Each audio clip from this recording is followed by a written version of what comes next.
Baseball Books and Banter with me, your host, Nicole. I had a whole long speech prepared and I recorded it twice, and my computer said, no, you didn't. You didn't record that. So hopefully I remember everything I said. And I look really tired because one reason of my issues today is I'm still recovering from last week's conference. The New England Crime Bake was last week in Dedham. I'm on the committee, so like busy, busy, busy all weekend. I think it went great. It's one of the most affordable conferences for writers on the East Coast, I think. And it's not just for East Coast writers. So definitely come. The guest of honor for next year, our 25th year, will be announced very shortly. I'm going to stretch while we talk because, like, it's that kind of day. So definitely come to that. The committee itself, we moderate all the panels because we take a training, so we know how to deal with like hard issues and stuff like that. And my panel was with the amazing Luke Blackadar, who is a lawyer for artists in Boston. And if, for those that write that know, kind of see what's going on in the news, there's all the AI stuff and the Anthropic settlement and all of that. So he delved into that a little bit, also delved into what to look for in a contract. That might be red flags. And he said, you can reach out to us. I belong to the Authors Guild. They also take a look at any contracts that you have if you're an Authors Guild member. So it's nice to kind of have that extra support. He definitely explained a lot about copyright. I learned the difference between copyrighted trademark and LLCs and all that. So big ups to him. We did have a little scheduling snafu with a moderator who had to leave due to some health issues. And luckily, we're all such a quite close group that I said, just email me what you were going to talk about with your panelists and I'll jump in, or somebody will jump in. Donna Ray also offered. So we were all there to help, if anything happened. The panel I thought was great. I learned a lot from the four panelists. They were a mix of old and new published writers. I guess the panel maybe description was a little bit different from what people thought it was going to be. So there were a few a little like, and we only had a little bit of contention in the room because there was I have a question. Well, really, it's more of a comment. And then it turned into a discussion, which if you're at a conference, don't do that. Just ask the question or talk to the person afterwards. We also had a crime scene, which was really fun. People got to investigate. It was more fun for the people not there for the conference at the hotel, because they were like, what? There's a dead mannequin in the coffee shop. So that was really fun to kind of talk to people about that. So definitely come next year. It's always Veterans Day weekend in Dedham. And if you have questions, just let me know.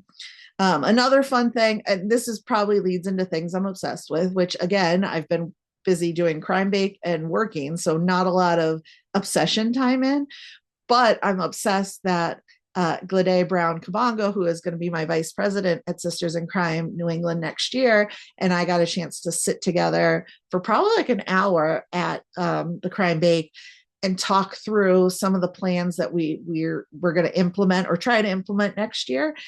One of which is an upgrade of the website, because the Sisters in Crime New England website, not very user-friendly, very 1994 looking. So we're going to try that. And also one of my big things, and I talked to Dan White, who is the incoming president for Sisters in Crime LA, that we really need to leverage the fact that we have a gajillion colleges in this area, and they all have English programs. I know I loved my English program, but it was more, they almost teach like some of this hoity-toity stuff, like the Shakespeare's and Moby Dick. I didn't care. I didn't read Moby Dick. It was my senior English class, and I apologize. The professor has passed, so hopefully statute of limitations is over. It was the only C I got in college because I was like, this book is a bummer and I hate it. So I didn't even read it. I read like the first chapter and I was like, I'm out. So I feel like getting some of these genre fiction books into colleges, it's important, because if you want to be a writer, not everybody wants to write Moby Dick. Not everybody wants to write Les Mis. They want to write something they'll enjoy. And I think we need to learn that at a younger age. Plus, I mean, we have so much fun as a group of mystery writers. I think it's a great way to get people involved, especially with all the remote work now. So we got to chat about that, and I'm very excited about our way forward. So if you're a member of Sisters in Crime New England and you want to reach out, just hit me up and we can chat. Also, I'll probably say this at the end, but if you're a Sisters in Crime New England member on the South Shore of the Cape or the South Coast, I will be having a holiday mixer. You can go onto the Facebook group and there is a form to fill out if you're interested in attending. It'll be on the Cape in Barnstable. So just take a look at that. Sports wise, the Patriots are like good now, so that's nice. They're 9-2. We are first in the AFC East, which is not something I expected to say going into this season. So I'll take it. And the Bills are losing right now, so maybe we'll even have a chance to extend that. The Dolphins did win, but it was a really crappy game I was watching against the Commanders. Sorry, Shannon and Brandon. Brandon Shan, as I call him in my text group. Celtics, not great. Bruins, passable. So we're doing good. Since we last spoke, the Dodgers won the World Series again, which is a bummer because boo, hiss, tomatoes, tomatoes. Not a fan. The Blue Jays took it to Game 7, so it was definitely a competitive series, which is exciting. And if the Red Sox can't be AL East champions, football on the brain, AL East champions, I'm okay with the Blue Jays, anybody but the Yankees. So if we can't win it next year, maybe the Blue Jays can win it next year. Or Seattle. I'm okay with Seattle. I love the Big Dumper. I think he should have been MVP, not Aaron Judge. That's a personal opinion, not because he's a Yankee, but because I think Cal Raleigh has a little bit more like he plays catcher. He doesn't just DH. He doesn't just stand in the outfield. Like he's actively involved in the game and just killing it. So I was Big Dumper for MVP. Shohei got it in the NL, which makes sense. Our reliever got AL reliever of the year. And as I've said in past, I'm not his hugest fan. He's a great player. He's a terrible human being, or at least he was. I don't know if he's changed, but he's never said he's changed, so I still think he's a horrible human being. But whatever. We're on to winter sports, football, basketball, hockey, a little bit of women's hockey in there. We have the Boston Fleet.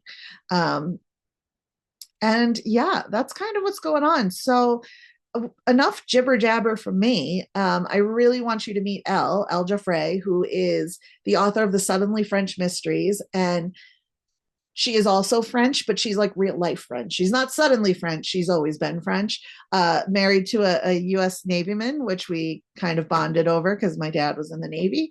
And we talk a little bit about the difference between mystery, darker horror mysteries, how that can kind of help stimulate your brain to write some more. So I found it so awesome, and I could have talked to her for a lot longer. But enjoy. Welcome, Elle Jauffret, to Baseball Books and Banter. I'm so excited. I met you at Malice this past year. First of all, I'm a Francophile, so like the French accent, I was like, cool. Second, your bookmark. So for those that weren't at Malice, was a baguette on one side with the book information on the other, and I wish I had it with me. It's somewhere. It's hidden somewhere in a book, I think. Same. Yeah, right. And so it's like, okay, it used to be hanging on my bookmark garland, but then I needed the bookmark. So I loved that. So I picked up the first one, Threads of Deception, at Malice. And just recently, actually, was it this week, the second Cosplayed to Death came out? Yes. Oh, that's so exciting. Oh, look at it. So pretty. I just finished it last night, and I was going to tell you this before I started recording, but I was like, no, I should record this. Loved it. I enjoyed it. I enjoyed the first one because it set everything up, but I think this one was more fun. Yeah, like it was more fun. I agree. For me, the first one, I tend to write very complex plots. So I had to learn to shrink back my plots a little bit. So the first one is more like little river, slow. I mean, it's fast paced, but it's different. And this one is really, I can really enjoy it. And the third one I'm working on, I'm so happy it's really me. Yeah. Because writer, you have to find your voice and how much. Anyway, I cannot wait. Oh my So God. And that's coming out next year. yes. You are also a level bestie, level best books, which I will be Yes. joining this year. So I'm excited. So mine will be out next September, and then yours will be out in November, and we'll be on a schedule together. Oh, this is Yeah. awesome. We should do like a tour or I something. mean, I'm cool with that. I don't fly, so that's the only Yes. problem. It'd be a lot of driving. Oh yeah, it's okay. We can see the country. There So you go. There you go. So, before we get too into the weeds with books and stuff, why don't you give people a little background about who you are, how you came to this writing world? first, I was born in France. Hello. What? Shock. And I love storytelling. I love it. And even from a young age, I would create stories and about everything that's mysterious. You know, I grew up in the countryside in France, and after I moved to the city and I continued writing, I found the invisible, something we don't know. I love that. I love folk tales. I love the paranormal. I love conspiracy theories. I love them. Doesn't I don't have to believe in them, but I thought the imagination, human imagination can go so far. So, and I always wrote, when my parents, we moved to the city, I had nothing, no toys, just books. My mother was a voracious reader. I had books and paper, so I started writing. And out of boredom, probably like many writers I think do. so. Yeah. And I always continue. And after I went to law school in France, and you do a lot of writing. It's different type of writing, but it's still very structured. And after I met a US Navy officer, and I fell in love, and I moved to the States with him. I mean, I was supposed to move before with him. I was having a Fulbright scholarship to study law, and I moved to the state. And after I been with him, and I went back to law school to write to become a lawyer here. And writing is always in me. I love writing, and I say I don't know if I want to be a lawyer or writer. I continue writing, and law took over. But after, it's very easy to transfer from law to writing a novel when it's structured. So I'm very structured and outline. I'm an outliner. Oh, that's going to be, yeah. It's funny. That's also the connection we have, which I probably, I was like, oh my God, when I found out you were married to a Navy man, because my dad was in the Navy for 21 years. And I actually have the Navy football game on in the background right now because my dad and Oh, my brother are at the game. So I'm go like, Navy. yeah, right. Exactly. Couldn't remember if he was Navy or Marine. And I was like, if he's a Marine, I'm gonna have to make fun of him. But Navy is perfect. We can do that. Um, I like what you said about that between the law and writing because I'm also a tech writer during the day. So I do that analytical structure side. I am not structured on my personal writing side, but having just read Cosplay to Death, there's a little bit of that in there too of pick a side. You're either this or you're that, and Yes. you can't be both. So I feel like that's sort of your life too. Is like people are like, no, what are you? And you're like, I can be more than one thing. Like, hello. But I understand why it's easier not to outline because when you are so constrained with work, you want to be free. So you remove the shackles of the outline and the structure. For me, I think he's so ingrained in me, Mm. outline. But actually, when I come up with a book, I write nonstop, 20 pages. And after I take those 20 pages and I deconstruct them into sections that become my scenes on my chapter. Oh, So okay. the first 20 pages are pantsers, Yeah. but again, when you are so technical, you have the outline of the structure in your mind anyway. Right. So And you, I find, and this is probably both true for pantsers and plotters. I usually know who the victim, who the killer is, and obviously in a series, you know who your sleuth is because you write them all the time. So that's easy. It's the stuff in the middle, like you said, trying to break it down to get to the clues, to get to the points. Like that's the part where probably plotting really helps, especially in mystery.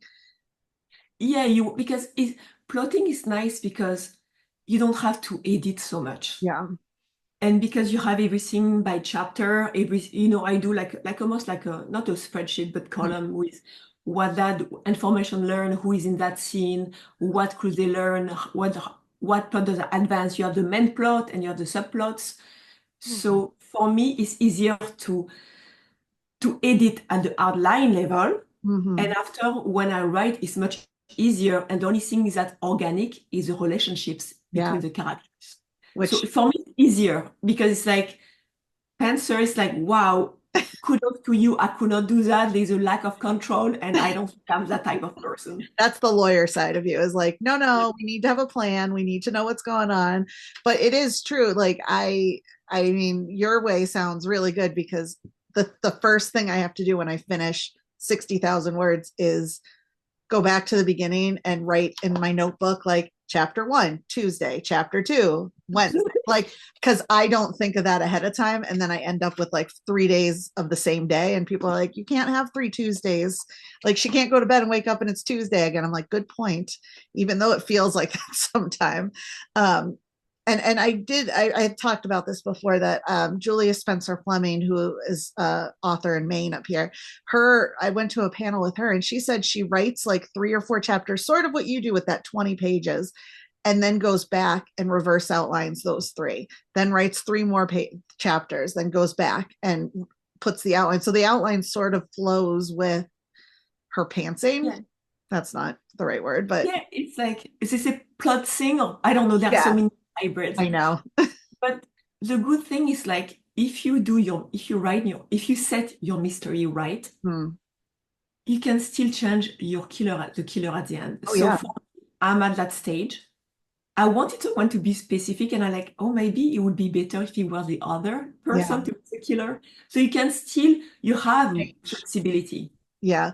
And I will say, no spoilers, but Cosplay to Death sort of played with that expectation of, I mean, I got to, I think 70% through and I'm like, yep, that's it. That's it. I'm like, but there's 20 more percent to go on my Kindle. I'm like, wait a second. What's going to happen now? For those that don't know, the series is called The Suddenly French Mysteries. Um, the main character is involved in an explosion that, for lack of a better term, rattles her brain, and she wakes up with this French accent. Where did you find that? Was it just a way to get your French isms into things, or is this something you read about and you're like, huh, that's fascinating? Because and a lot of the stuff in book 1 and 2 is very timely with all the ICE stuff and the immigration stuff. So I thought that was good. But yeah, where did that come from?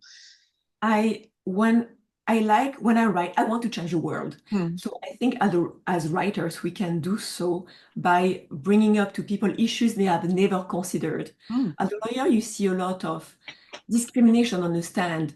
They always say a well-dressed person, or the way they look or the way they sound makes them more acceptable than not. For example, people discriminate between English accent. Oh, they must be so smart, Yeah. as opposed to other accents, depending on their hierarchy of accents. Hmm. And some people with speech impediments as well. And I'm like, oh, I wanted to address that in a book. And I thought, what about someone who has a speech impediment, but sometimes it's hard? And I'm like, what about a French accent? An accent, because I'm French.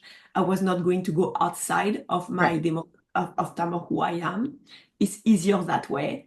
And I thought it would be interesting to show how sometimes we have the way we perceive people. I wanted people to analyze themselves, say, oh, I never thought about that. I wanted them to maybe think a little bit more than just assuming things about people. And there are so many things happening that's so funny Yeah. about those encounters. So I thought I should put them in a book because it's fun, it's hilarious, but there's also a side of serious. Oh yeah, and it definitely, there's more of that in the second book. I mean, the first book, not to spoil again, has a very climactic scene involving Yeah. immigration customs. And the second book, I think the second book is a little more timely with some of the stuff we're seeing. As someone who lives in Boston, who just saw an English guy from Boston University call ICE on a car wash because he assumed they were all illegals, and it's like, what?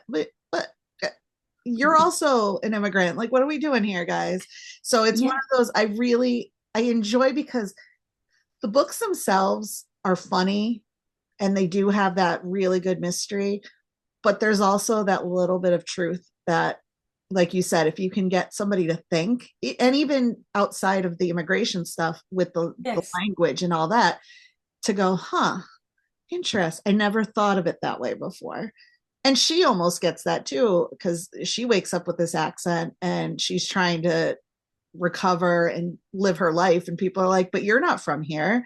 You're not. And so she even has to think of herself as coming Yes. into this, which fascinating. And I know I've seen videos of people waking up with that. Did you research anything like that for the science part of it, or just Oh, I knew, yes, I researched it because I wanted not to be just something ridiculous. I wanted it to be true. And the fact that the syndrome, foreign accent syndrome, is so little understood, I knew I had a margin of, not error, but I knew I could do whatever I wanted with it. So if he had been very specific and very scientifically within specific guidelines, I would have stayed within those guidelines. But because still a mystery, I thought I would have fun with it. yeah, I mean, and have fun for a no, no, serious I know syndrome. what you mean, but because she does live in Southern California in a small town, and she's now, after this incident, goes back to kind of start a catering business because she's trying to distance herself from that old her at Yes, first. yes. But Because then, she needs to heal because right. her brain, the working in law is so stressful. She needs to heal. So it's why she's doing that. Yes. I wish my boss would know that. I need a break, guys. My brain needs to like rest. Like I can't write any more tech manuals today. My brain is tired. Doesn't work for me that way. Maybe if I throw a French accent on. No, they don't care. Um, but yeah, I like, so she goes back to this catering. I like the back of the blurb. I just reread the blurb on the back, and it was like all those single food classes that she took, of cooking Yes. classes for one. And as someone who does cook for one, I'm like very impressed by her food. Are you a cook? Yes. Okay, so you like the food part stuff. Yeah, I used to cook because with my kids, I believe that food is an education. Hmm. And as kids develop, we develop different part of our brain is dictated when we are young by our tactile senses, everything, all our senses.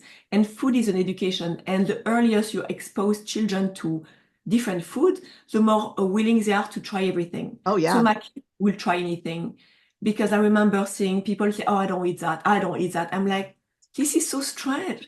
Yeah, it's like the world is full of amazing things, the joy, the texture, the flavors. And I'm like, sometimes it's because when they were younger, they were not exposed to them. Oh yeah. So I love food. For me, there's food I don't cook because I want to enjoy them outside of the Gotcha. house. But for me, food is life and food is joy and is sharing it with others. Yeah. And any substance is a need we have, Mm. and we can take it to so many different levels. Oh, that's lovely. That's, I wish I ate, I was more adventurous. My 43-year-old stomach is happy I'm not adventurous because she's like, girl, you don't, stop it. Stop eating spice. But it just started Hello Fresh. So like all the Oh, ingredients come to me.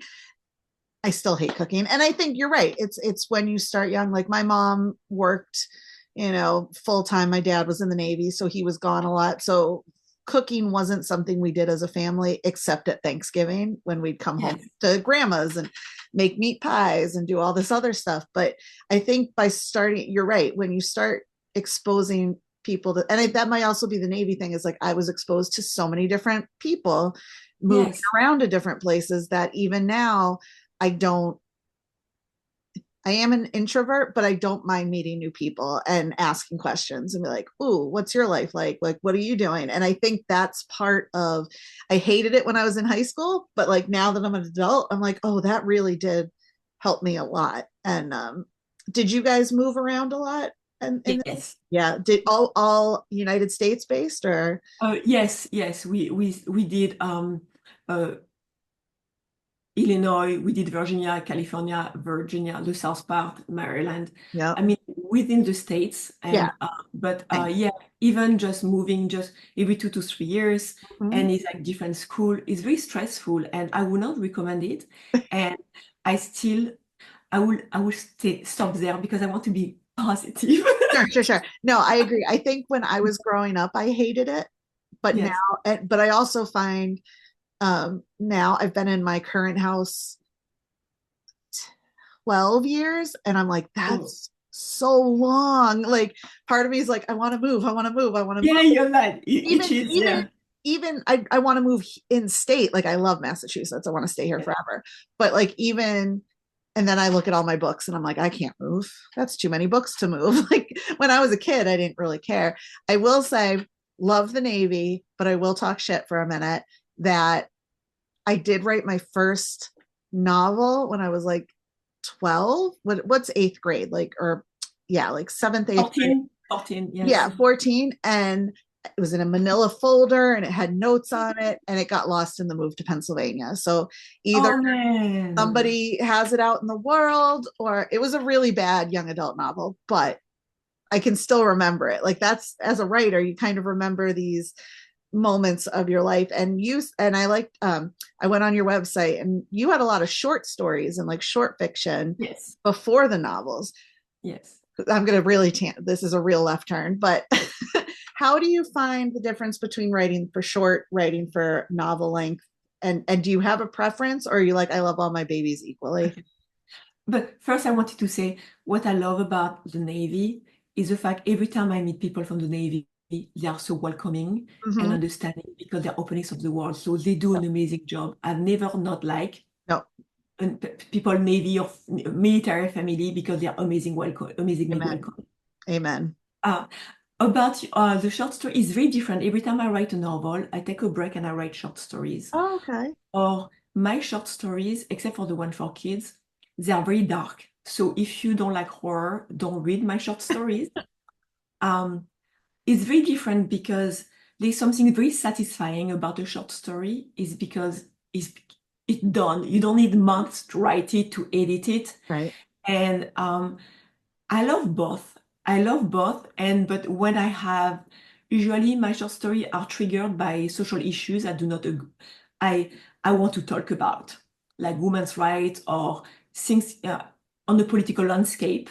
So I need to say something about it, and I write a short story. It's why many are horror, and but it's satisfying Because because look at the world around us. That's yes, why it's the horror. world is on fire. Yeah. So for me, I do that way, and it's very satisfying because I said my piece in a way, the way I wanted it, and it's like getting it out in your system. Also, I really enjoy it because it allows people to travel from in a short form. Mm-hmm. I read short stories as well. For me, it's very satisfying because you can have a whole world in one short format. Yeah. Also, I love novels because the difference is like you go along on the journey with those people Mm-hmm. and you can have more character development. And so I love both. And yeah, I love both. The short story, you have to invest less in terms of time and edit. So, I mean, you still have to edit. It's very different because you need to hit that point very fast. Right. Whereas the novel, you can really grow with the character and like my novel characters, they are part of my family now. Right. Short stories, not so much. Yeah. Well, because it's like you said, I mean, that's you have to distill somebody's essence in 5,000 words, but Yes, also have them doing something in 5,000 words. So you don't get the full, like, we don't, in your novels, you can meet an aunt from down the block, but you're not going to meet that aunt in a short yes, story because it's like, well, you don't have time. And I think yes. that's why I don't write short stories because it's my problem is I'm very verbose as evidenced by this discussion. And I'm fascinated by people who can because I think it's such a specific skill set. And when you can do both novel and short stories, I just think that's amazing. So, Actually, I think it's just a question of practice. right. But what's amazing is like when you write a novel and you are stuck in one passage or you're blocked, Yeah. writing a short story about that character in a different Yeah. setting can help. And also, you can say, if you struggle with a scene, you say, okay, I'm going to write that scene from a different point of view or different genre. And that different of change of angle and genre can actually trigger something new. Oh, I love that. I just that I'm writing this because I'm like, this is a good note. I'm gonna make sure I star that. Yeah, because that's a good idea. Because then it gets the juices flowing a little bit Yes. again. Because I don't know, my door just opened by itself. There's a ghost. It's fine. Don't worry about it. Or somebody's coming in. Please don't rob me. I'm trying to do a podcast. No, I think I didn't shut it. And it's a little windy here today, a little cold. You are in San Diego, like your character, Yes. San Diego County. Um, so there's a lot of beach action in the books, Yes. as evidenced by your covers. As I'm pointing, hopefully people are watching this because they can see the covers, which are amazing. In the second book, it's very focused. There's a surfing event happening, Yes. and I did see on your Instagram, I think, that you did surf. Do you Yeah, still surf? I tried a few times. Yeah, it's been a while because work and family and everything. But there's something amazing about surfing. When you're in the water, you get that high. You are so high, and when you leave the water, you cannot not be happy. It's Yeah, like such a weird high. It's amazing. It's like you're happy, you're floating. I think it's a communion with nature that does that. that's awesome. Yeah, I've never, this year's the first year I'm going to try skiing. And I feel like a Oh, bad New Englander by saying I've never skied before. But my neighbor, now that I'm in my 40s, I'm starting my list of things I want to do, like just to do that I haven't done. So skiing's one of them. Horseback riding's the other one because I haven't done that since I was a Girl Scout, and I think I was terrified of the horse, so I just cried the whole time. So oh, I feel like surfing, if I ever get out that way, I think I'd like to try. Here, surfing's a little different. It's cold, and every time you see a surfer, it's like full wetsuit on like a oh, cold day. yeah, but it gets warmer in the summer. So if you start in the summer and go every week, you That's eventually get true. acclimated. So, but it's not that cold. I mean, it depends. Not in California. Yeah. You have very warm currents, so it's Right. not that bad. I love San Diego. San Diego's, if San Diego could be on the East Coast, I would love it even more because like the Oh my gosh, temperature is perfect. this the is my dream. I know, right? The temperature is perfect. The people are cool. You got all the Navy stuff happening. You got La Jolla. You got all that good stuff. And then, you know, but it's just all the way over there. And I'm all the way over here. And Florida's not the same. Like Florida, people could go, oh, go to Florida. No, Florida's humid and it's hot and there's bugs. And I can't, Oh no yes, offense to Florida. but I love Massachusetts. Boston is amazing. The history. I love history. I love stone buildings, and Yep. I love the meandering of the streets. Yep. So I love stone. I'm an urban person, Yeah. so it's wonderful here. But it depends. It doesn't always fit what you are, or Yeah.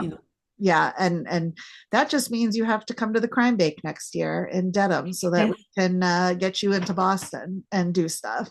Um, there's also, so in both books, I call your first book like the Project Runway Top Chef book, and then the second book is the surfing, cosplay, Comic Con vibe world.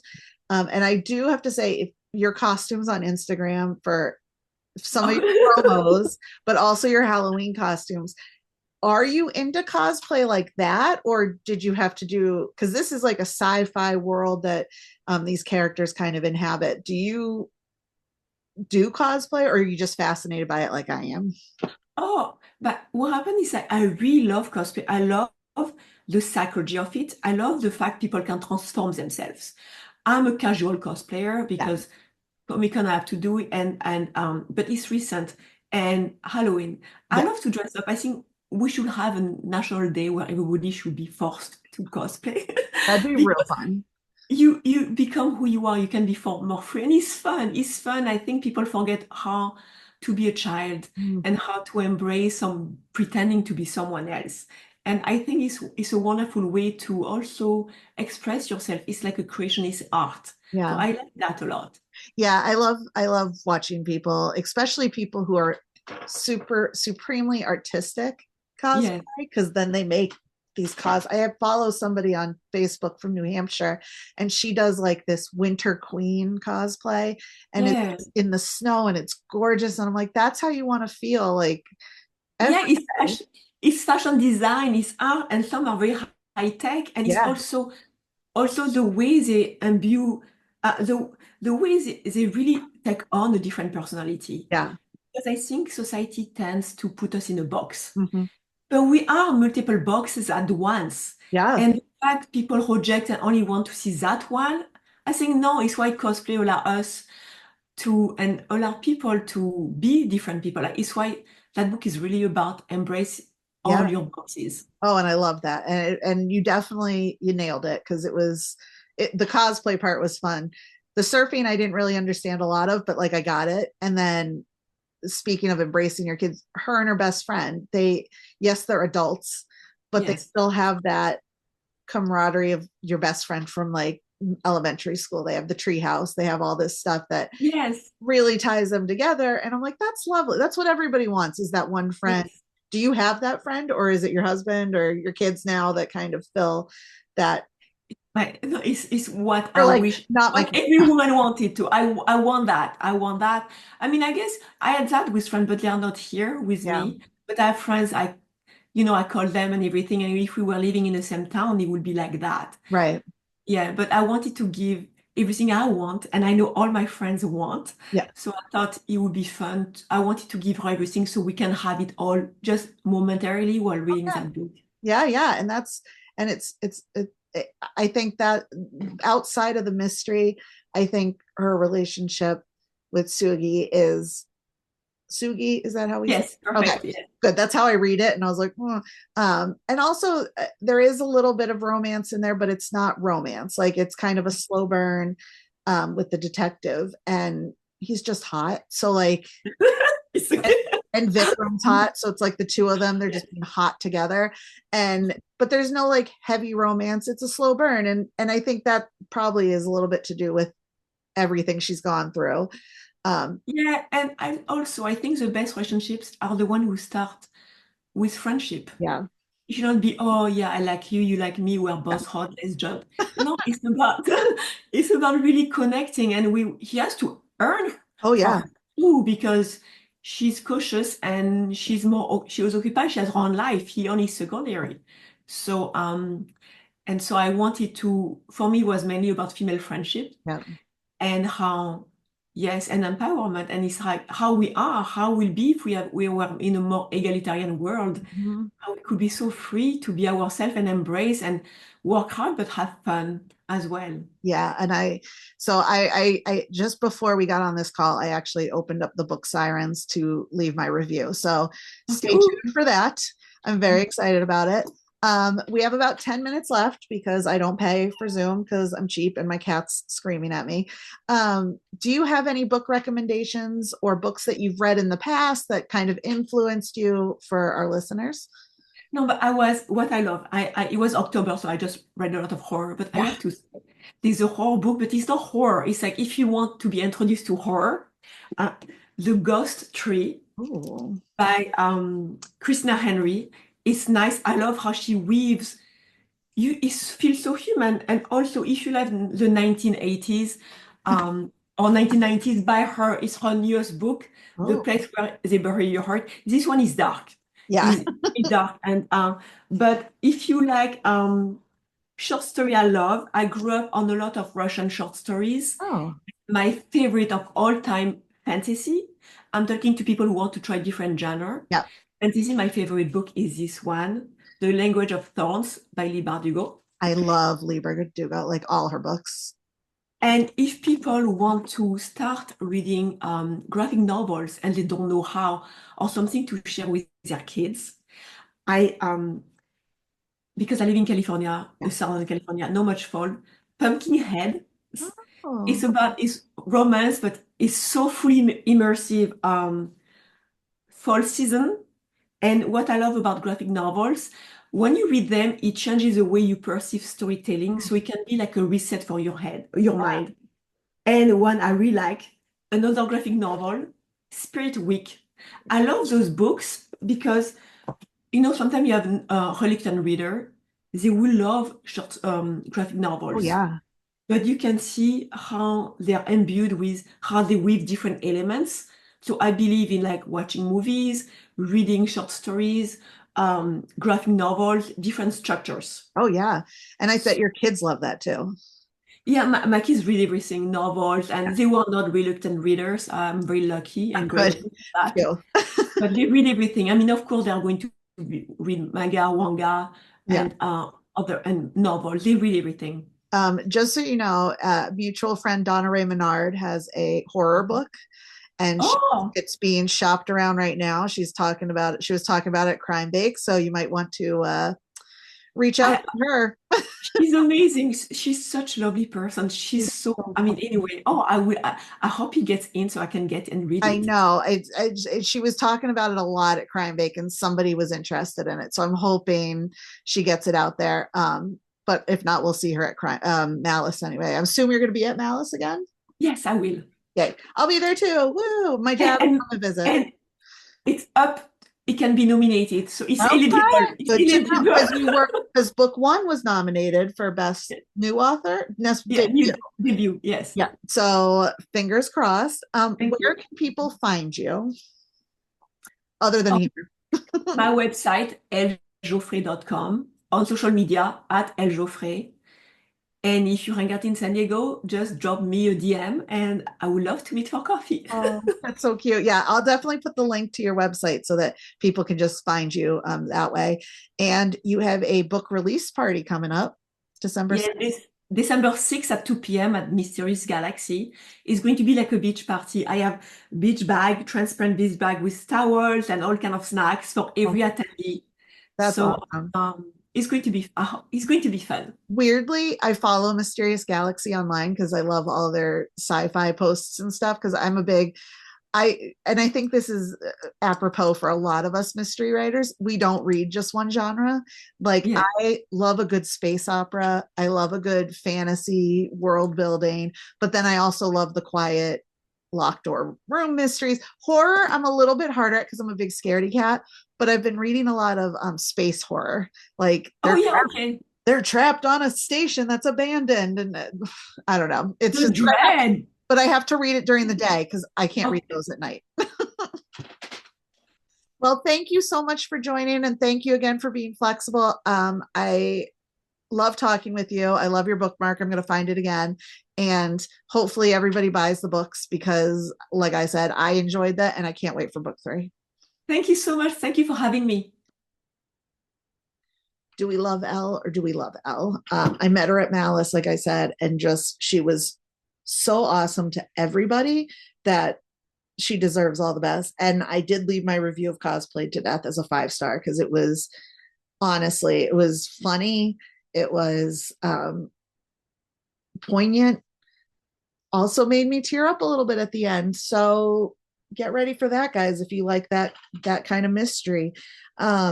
One thing I wish I would have gotten to talk to her about was her time as on the board or the chair of the pediatric literacy program at Walter Reed, because as a military child, as someone who's really involved in that, I love the idea of doing stuff that you love, but helping others.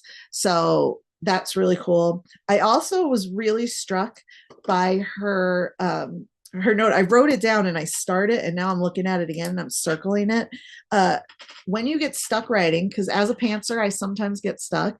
She said, like, kind of write a spin-off character, like write a chapter from a different point of view, and it can kind of help get unstuck. And I was like, that's genius. Why didn't I think of that? So I really enjoyed speaking with her, and I hope we can do it again soon, even before Malice or after Malice. But definitely go pick up her Suddenly French Mystery series if you can. It's great. Level Best has a page on Bookshop. You can order it from there. Obviously, everywhere else. I won't stand the big companies, but you know where to find it. I also forgot to mention another thing I'm obsessed with is the sweater I was wearing when I interviewed her yesterday. I got it from a store that I've talked about before, Modern Millie up in Salem. If I won the lottery, I would probably buy out every dress in that store because I love it so much. But the sweater was cats and it was like wintry, and I just thought it was fun. So shout out to Modern Millie. Love you guys. Also, I'm burning. I have a candle warmer for my frozen ropes candle because I miss baseball. So let's seventh inning candles on Etsy, guys. Go buy all the baseball scented candles. They just released a new one too, mint and lavender, which I'm intrigued by. That might be a Christmas gift to myself. Writing wise, I am over the 1/3 mark of book 4 with no title. It's kind of funny. I have it saved in my Scrivener as BM4, and I'm a 5-year-old, so I'm like BM. But I don't have a title for it yet. So if you got any baseball puns, shoot them my way. It's involving, I will say, it involves an eclipse. So something on like that.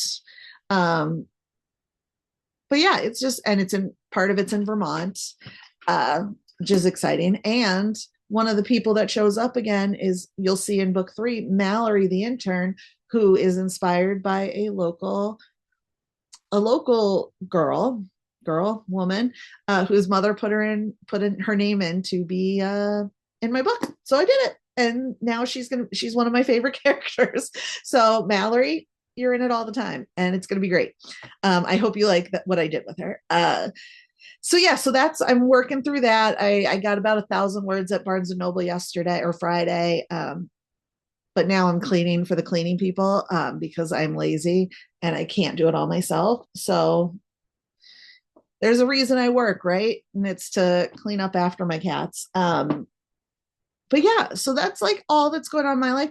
Events that I have coming up, I do have a couple. I'm hitting the end of my book stock, so like hopefully I sell them out before Christmas, and then Level Best can reissue them.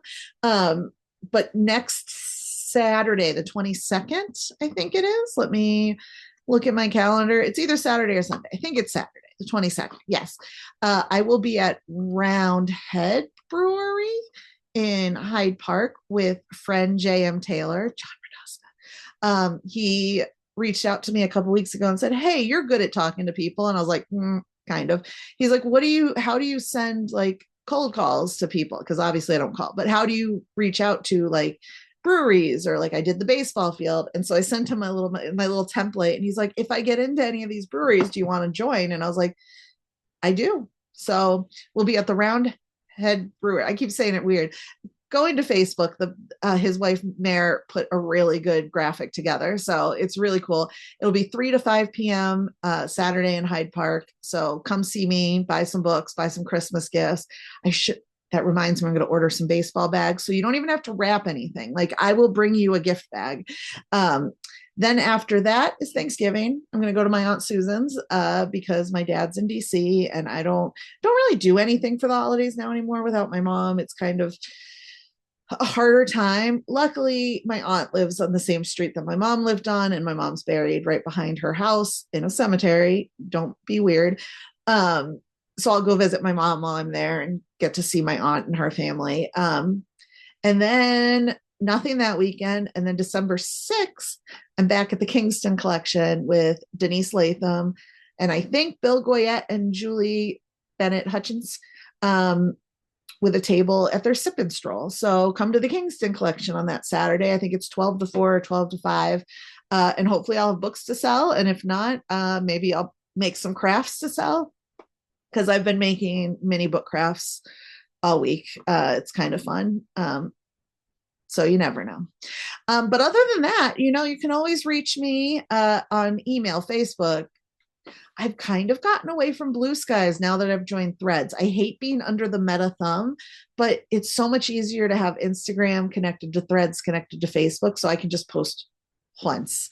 So I haven't really posted on Blue Sky as much. So I'm going to try to get better, but you can find me on Instagram, Threads, and Facebook for realsies, or via email. You can always reach me. But on that note, the Bills are still losing. So the Patriots are still in first place. I'm going to take it as a win. And you know what? We're going to switch it up today. We're going to say happy reading and go Patriots.